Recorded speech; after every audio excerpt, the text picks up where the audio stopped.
এরাও শত্রু, মুখোশের আড়ালে। মালখানা বাবুকে বলুন আমি একটা পিস্তল চেয়েছি, এটা কোনো রেকর্ড বুকে লেখা থাকবে না। Okay sir. ও আরেকটা কথা, পিস্তলে যেন 6 রাউন্ড বুলেট ভরা থাকে, 6 রাউন্ড এক্সট্রা দিয়ে দেবেন। রাইট, তাড়াতাড়ি যান। Okay sir.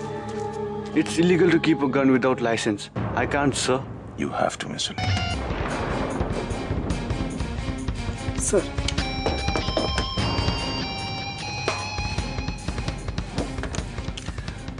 Mr. Lee, this gun can save your life, keep you alive. Now you have to decide. Mr. Lee, ये बंदूक 2-3 दिन तक आपको जिंदा रख सकता है। आप उनसे लड़ सकते हैं 2-3 दिन तक, नहीं तो 2-3 दिन में आपका डेड बॉडी मुझे बैंकॉक भेजना पड़ेगा।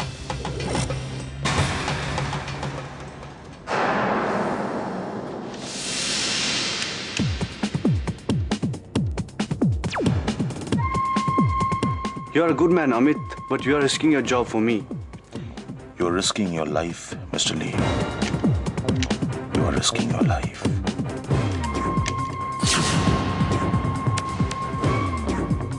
দেখো রাহুল, তোমার বেশ কিছু রিপোর্ট আমাদের হাতে এসেছে, আমি সেগুলো দেখেছি। আমি ডাক্তার চক্রবর্তীকেও দেখিয়েছি। আমাদের দুজনের যৌথ অভিমত হলো তোমার ক্যান্সারের চিকিৎসা চালিয়ে আর কোনো লাভ নেই, কারণ তোমার ক্যান্সার হয়নি রাহুল।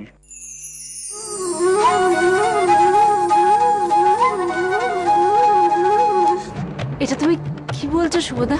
আমি ঠিকই বলছি নন্দিনী, রাহুলের ক্যান্সার হয়নি। ওর যেটা হয়েছে সেটাকে বলে আলসার, আর সেই সঙ্গে ওর বুকে একটা চেস্ট ইনফেকশন রয়েছিল। সেই কারণে ও যখন কাশতো তখন একটা রক্তজালিকা ছিঁড়ে গিয়ে ও ব্লিড করেছে। But now the problem is over. সোনালি,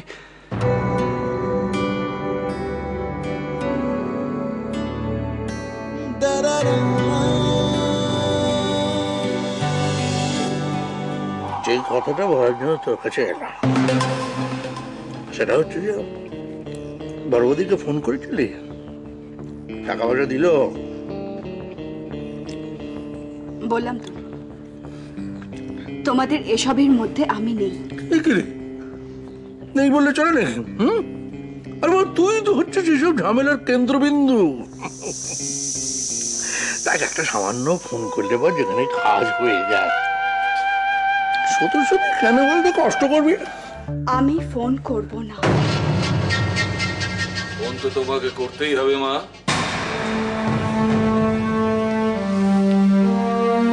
আমার 1 কোটি টাকা তো আমি জলে ফেলে দিতে পারি না, ওটা তোমাকে ফেরত পেতেই হবে।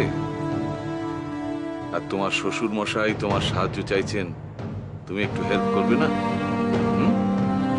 আমি কিছু করতে পারবো না, সরি। সুমিত, তোমার বেলটা একটু দাও তো, মিনিট 5 জন্য ধার। মুছে দেবো।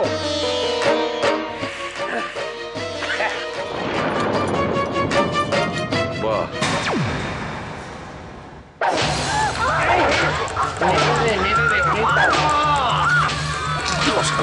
বললাম মেনে নেই, মেনে নেই।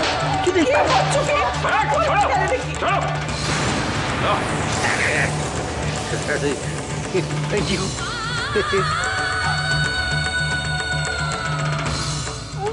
বড় বৌদি, বারবার তুমি অন্যায় কাজ করতে গিয়ে মুখ থুবড়ে পড়ো, তবু তোমার শিক্ষা হয় না, তাই না? রাহুলকে ক্যান্সারের রোগী বানাতে গিয়ে তোমার নার্সিং হোমে ওকে কেমো পর্যন্ত দিতে যাচ্ছিল, কিন্তু ভগবানের অন্য ইচ্ছে ছিল বৌদি, তাই এত সহজে তোমরা ওকে মারতে পারলে না। রাহুলের ক্যান্সার না, আলসার হয়েছে।